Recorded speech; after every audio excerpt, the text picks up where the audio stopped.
Bitcoin কিন্তু আচ্ছা খেলা দেখালো আজকে না। সকাল থেকে দুম করে মার্কেট পড়ে গেল এবং তারপর আবার নিচের দিক থেকে ভিশেপ রিকভারি হয়ে উপরের দিকে ওঠার চেষ্টা করছে। একটু পরেই আমেরিকান মার্কেট খুলে যাচ্ছে বা খোলার সময় হয়েছে।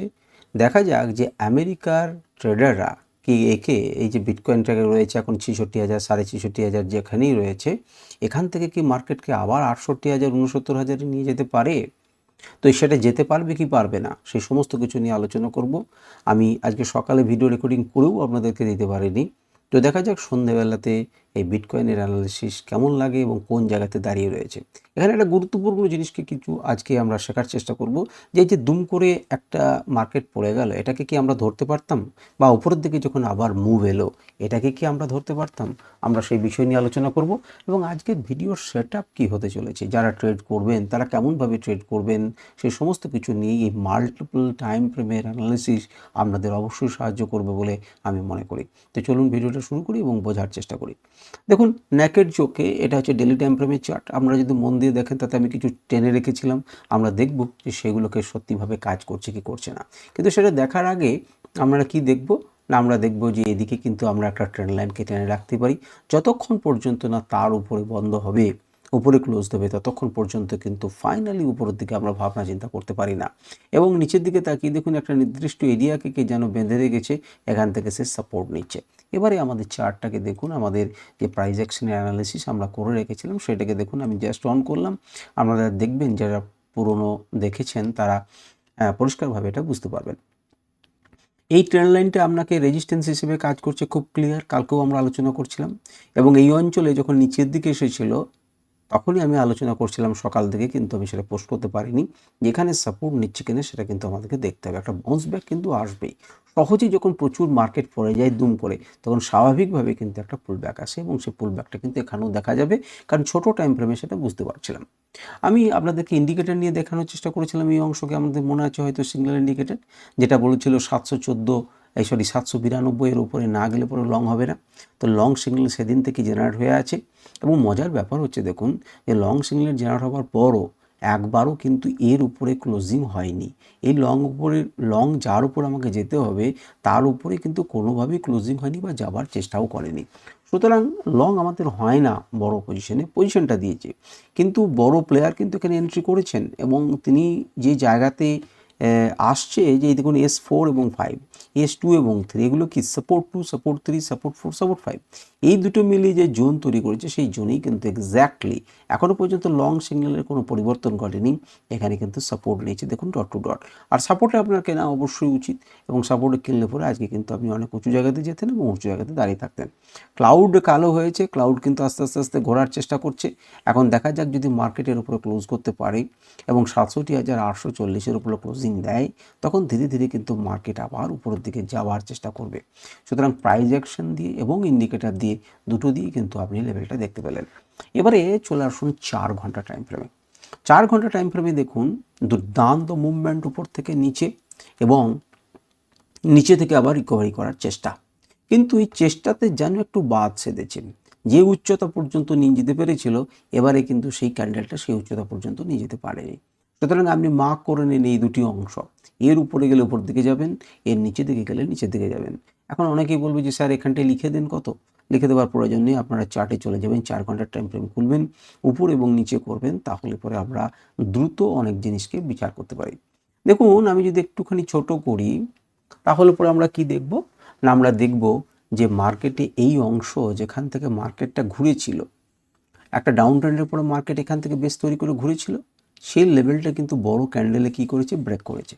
এবং খুব মাইনরলি যদি দেখেন তাহলে এখন সেই জায়গাতে এসে দাঁড়িয়ে রয়েছে যেখানে সে কিন্তু রেজিস্ট্যান্স ফেস করবে এবং রেজিস্ট্যান্স ফেস করার জায়গাতেই সে কিন্তু আস্তে আস্তে তার গতি কিন্তু স্লথ হয়ে পড়েছে।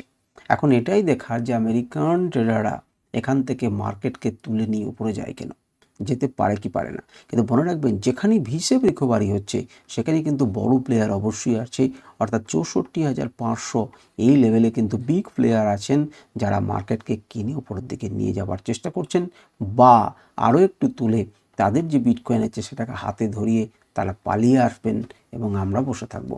কিন্তু খুব পরিষ্কারভাবে বুঝতে পারছেন এই অংশে কিন্তু রেজিস্ট্যান্স আছে, সুতরাং রেজিস্ট্যান্সটা আপনাকে অনুভব করতেই হবে। আমি চার্টটাকে দেখাই। আমাদের যে অ্যানালিসিস, আমাদের যেটা দেখুন নিচের দিক থেকে করেই সে কিন্তু উপরের দিকে তোলার চেষ্টা করেছে এবং আমাদের যে গ্রিন জোন সেখানে একদম এসে সে কিন্তু বাধা দিচ্ছে। যে জোনটাকে সাপোর্ট নেবার জোন হিসেবে কল্পনা করেছিলাম সেটি কিন্তু এখন কিসে পরিণত হয়ে গেছে, আর রেজিস্ট্যান্সে পরিণত হয়ে গেছে। তাহলে একে উপরে উঠতে গেলে পরে কিন্তু এই লেভেলের উপরে যেতেই হয়, অর্থাৎ 66,500 এই লেভেলের উপরে ক্লোজিং দিতে হয় এবং তারপর আমরা উপর দিকে ভাবনা চিন্তা করব। এবারে এখন প্রশ্ন হচ্ছে যে আপনি তো বললেন ভিডিওর প্রথমে যে এই যে নিচের দিকে পড়া সেটাকে আমরা ক্যাচ করতে পারতাম কিনা। আমি তার জন্য সিঙ্গেল ইন্ডিকেটরকে বেছে নিচ্ছি। আপনারা দেখুন যে সিঙ্গেল ইন্ডিকেটর কিন্তু সেল সিগন্যাল বা শর্ট সিগন্যাল জেনারেট করেছে একটি গ্রিন ক্যান্ডেলে এবং সেই গ্রিন ক্যান্ডেলটি যখনই শর্ট লেভেলকে গেল 67,162, তারপর কিন্তু মার্কেট চলে এলো এবং একদম টার্গেট 8 নাম্বার টাচ করে কিন্তু মার্কেট ধীরে ধীরে উপর দিকে যাওয়ার চেষ্টা করছে। এখন এই 1 এবং 2 মিলিয়ে যে জোন, সেই 1 এবং 2 মিলিয়ে সেই জায়গাটা চার্টে আপনাদের লেখা রয়েছে, এই দুটো কিন্তু এখন রেজিস্ট্যান্সে পরিণত হয়ে আছে। মনে রাখবেন এই সিগন্যাল কিন্তু যে কোনো মুহূর্তে চেঞ্জ হয়ে যেতে পারে এবং নতুন সিগন্যাল জেনারেট হতে পারে, কিন্তু এই লেভেলগুলো মোটামুটিভাবে আপনার ইম্পর্ট্যান্ট থাকবে, যেহেতু আপনাদের কাছে নেই সুতরাং এটা থাকবে। অর্থাৎ নিচের দিকের জিনিসটাকে কিন্তু আমরা ধরতে পারতাম, ফলটাকে কিন্তু আমরা ধরতে পারতাম 4 ঘন্টায়, কিন্তু 4 ঘন্টায় কিন্তু এখনও পর্যন্ত আপনাকে বাই করার কোনো সিগন্যাল দেয়নি, আমার ইন্ডিকেটরটা অন্তত পক্ষে দেয়নি, এটাই কিন্তু তার প্রমাণ। যদি আপনারা অন্য একটা ইন্ডিকেটর আনরাইভেলডকে ব্যবহার করি, আমি ব্যবহার করলাম, আপনারা দেখতে পাচ্ছেন, তো সেখানেও দেখুন শর্ট দেখছি, যেখানে দেখিয়েছিল প্রথমে সাপোর্ট নেবার চেষ্টা করছিল এবং সাপোর্ট নেবার চেষ্টা করে যখন ভাঙলো তখন কিন্তু 1 2 3 4 5 6 করে একদম 5 নাম্বার পর্যন্ত এসেছে। এবং যারা পুরনো এই ভিডিও দেখছেন, যারা আমার ছাত্র রয়েছেন তারা জানেন যে 6-7 থেকে মোটামুটিভাবে রিভার্সাল জোন 5 এবং 6-7 সেখান থেকে কিন্তু মার্কেট ঘোরার চেষ্টা করছে, কিন্তু 1 এবং 2 এই অঞ্চলটি এই ডেটা অনুযায়ীও কিন্তু এখানে আমার রেজিস্ট্যান্স হিসেবে কাজ করছে। চলুন এই দুটি তো হয়ে গেল, এবারে চলে আসুন 1 ঘন্টা টাইম ফ্রেমে। 1 ঘন্টা টাইম ফ্রেমে দেখুন কি অবস্থা।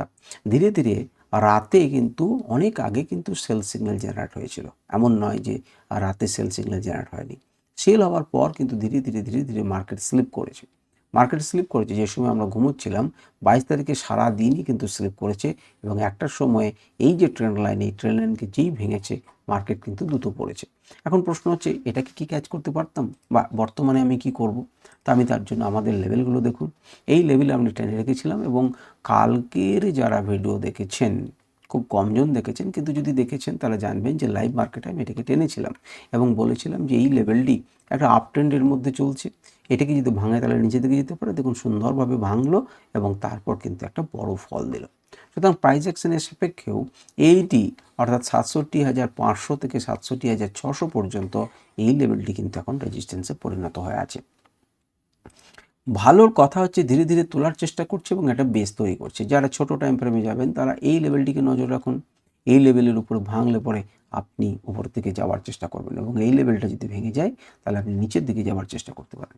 সুতরাং এই দুটো অংশকে কিন্তু আমি করে রাখি, তাহলে পরে আপনাদের কিছুটা উপকার হবে।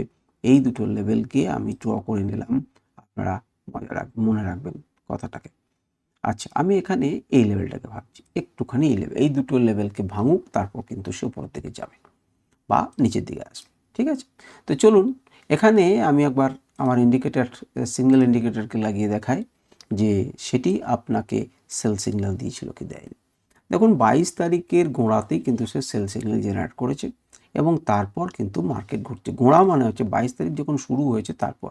এখানে যদি ক্যান্ডেলটা দেখতে যাই তাহলে কোন সময় দেখুন, এটা হচ্ছে 2:30, রাত 2:30 কিন্তু আপনাকে সিগন্যাল দিয়েছিল যে আমি নিচের দিকে যাচ্ছি এবং এক্স্যাক্ট সে কিন্তু টার্গেট টাচ করিয়েছে এবং তারপর 1 ঘন্টা টাইম ফ্রেমে সে কিন্তু বাই সিগন্যাল দেওয়ার পরও 1-2 টার্গেট টাচ করেছে এবং 3-4-এর দিকে যাওয়ার জন্য রেডি হচ্ছে বা প্রস্তুত হচ্ছে। তো এখানে প্রচুর বেশি লেভেলস রয়েছে, আমরা ইন্টারমিডিয়েটস লেভেলগুলোকে যদি বাদ দিই তাহলে চার্টটা একটু ক্লিয়ার কাট হবে। এই হচ্ছে আমাদের লেভেলস এবং তাকিয়ে দেখুন যে লং সিগন্যাল থেকে সে কিন্তু আবার একবার সাপোর্ট নিয়েছে এবং তারপর কিন্তু ঘোরার চেষ্টা করছে। এখন এই হাইগুলোকে লো করছে, হাইগুলোকে নিচের দিকে নামাচ্ছে, লোয়ার হাই প্যাটার্ন তৈরি করছে। এটা যদি ভাঙতে পারে তাহলে 3-4 নাম্বার টার্গেট আমাদের কাছে বাধা, আমাদের লেভেল কিন্তু আপনারা সমস্ত কিছু দেখতে পাচ্ছেন। চলুন আরও ছোটো টাইম ফ্রেমে যারা করবেন 15 মিনিটে, তো 15 মিনিটে দেখুন সকালবেলা থেকে যারা বিটকয়েনকে দেখতে শুরু করেছেন, আমাদের লেভেল আঁকাই রয়েছে, এই লেভেলটি যখনই ভাঙলো তখনই টার্গেট দেখতে পাচ্ছি নিচের দিকে। এবারে সিগন্যাল ইন্ডিকেটরকে লাগিয়ে দেখাচ্ছি যে সে কিন্তু সিগন্যাল দিয়েছিল দেখুন অন ডট, টাইম এসে কিন্তু বলেছিল যে আমি মার্কেট পড়তে চলেছে এবং মার্কেটে কিন্তু সে টার্গেট দিয়েছে।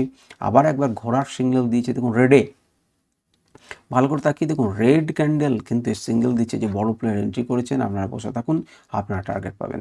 এবং যদি আপনারা লাইভ মার্কেটে দেখতে চান যে স্যার এটা কি লাইভ মার্কেটে কাজ করছে, তাহলে স্টার্ট নিউ করে আমি আপনাদেরকে দেখাচ্ছি যে সে টার্গেট দিয়েছে, সে সিগন্যাল কেমন করে দিয়েছে সেটি আপনারা দেখতে পাবেন। ঠিক আছে, দেখুন এ কেন এখানে থামলো, তাকিয়ে দেখুন যে লং সিগন্যাল, যে শর্ট সিগন্যাল জেনারেট হয়েছিল সেটি কেন এখানে থাকলো। এইটা হচ্ছে 13-14 নাম্বার লেভেল। আমি যদি বড় করি তাহলে আপনারা দেখবেন যে 13-14 নাম্বার লেভেল, যে শর্ট সিগন্যাল জেনারেট হয়েছিল সেই সিগন্যাল থেকে 13-14 নাম্বার লেভেল হচ্ছে এটি। তাকিয়ে দেখুন এবং একদম দেখুন ডট টু ডট সেটিকে ম্যাচ করেছে, দেখতে পাচ্ছেন 13-14 লেভেল। এবং আপনারা জানেন যে লেভেল 2 রিভার্সাল জোন, কারণ যেখানে দুটো দুটো করে দাগ রয়েছে সেগুলো মোটামুটিভাবে রিভার্সাল জোন এবং সেখান থেকে মার্কেট রিভার্স করছিল। চলতে চলতে মার্কেট কিন্তু হঠাৎ করে বাই সিগন্যাল জেনারেট করলো এবং মার্কেট কিন্তু উপরের দিকে যাওয়ার চেষ্টা করলো। তাকিয়ে দেখুন কোন জায়গাতে থামছে, কোন জায়গাতে দাঁড়াচ্ছে, কেন দাঁড়াচ্ছে, প্রত্যেকটা জায়গা দেখবেন গুরুত্বপূর্ণ। দেখুন এখানেই কেন থামলো, এখানেই কেন থামলো, দেখুন 10 নম্বর টার্গেটকে টাচ করেছে। এবার আপনাদের অনেকেই প্রশ্ন হতে পারে যে এরপরে যাচ্ছেন এখানে কি টার্গেট আছে? হ্যাঁ অবশ্যই টার্গেট আছে, আমি আপনাদেরকে দেখাচ্ছি। এখানে ইন্টারমিডিয়েট টার্গেট আছে এবং দেখলে পরে আপনি দেখবেন যে 11 নম্বর লেভেল দেখুন টাচ করেছে এবং তারপর কিন্তু মার্কেট নিচের দিকে নেমেছে।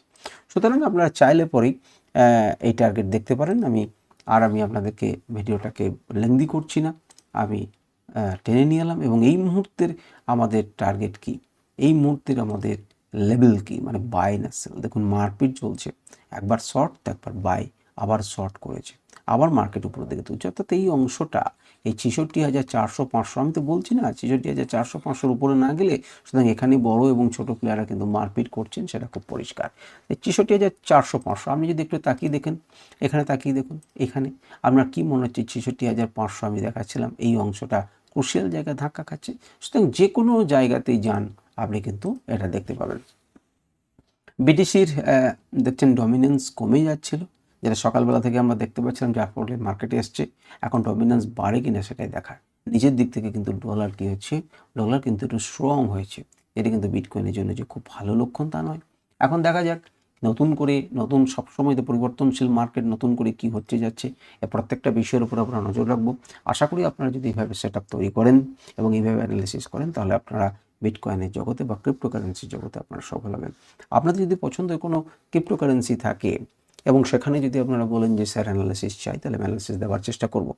আপনাদের যদি কোনো সময় থাকে যে নির্দিষ্ট সময়, এই সময় আপনি দেন আমাদের ভালো হবে, সেটা যদি আমার সঙ্গে ফিট করে তাহলে কিন্তু আমি দিতে পারবো। তবে সাধারণত যে মার্কেট আওয়ার্সে সন্ধ্যের দিকে বা সকাল দিকে হলে বেটার হয়, আমি চেষ্টা করব। তো আপনারা সেটা বলবেন, সাজেশন দেবেন, আমার পক্ষে যদি সম্ভব হয় আমি সেটা করার চেষ্টা করব। আজকে ভিডিও পর্যন্তই, নমস্কার, ধন্যবাদ, ভালো থাকুন, সুস্থ থাকুন এবং ভালো করে ট্রেড করুন।